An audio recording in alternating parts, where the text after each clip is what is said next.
اللہ کی ذات کبھی فنا نہیں ہوگی اور نہ اس کو موت آئے گی، کیونکہ اللہ کی ذات فنا سے پاک ہے۔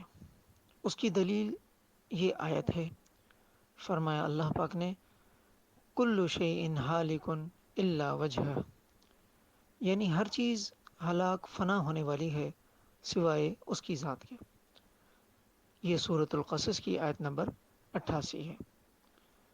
دوسری آیت میں فرمایا وتوکل علی الحی الذی لا یموت، یعنی تم اس ذات پر بھروسہ رکھو جو زندہ ہے، جسے کبھی موت نہیں آئے گی۔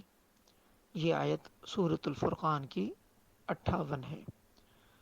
ان آیتوں میں ہے کہ اللہ فنا اور موت سے پاک ہے۔ حیات کی دراصل 4 قسمیں ہیں۔ ایک اللہ کی حیات ہے، اس میں نہ فنا ہے اور نہ موت ہے، یہ ہمیشہ سے ہے اور ہمیشہ رہے گی۔ دوسری حیات دنوی ہے، یہ انسان اور جانور کی حیات ہے۔ ان کی حیات ایک زمانے میں نہیں تھی، پھر اللہ کے پیدا کرنے سے ہوئی اور پھر فنا ہو جائے گی اور موت واقع ہو جائے گی۔ تیسری حیات برزخی ہے، یہ قبر کی حیات ہے، اس کو حیات برزخی کہتے ہیں۔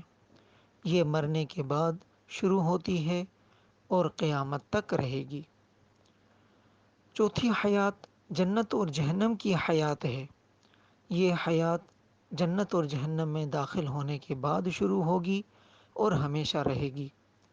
ان سب کو حیات کہتے ہیں، لیکن اس کی کیفیت میں بہت فرق ہے۔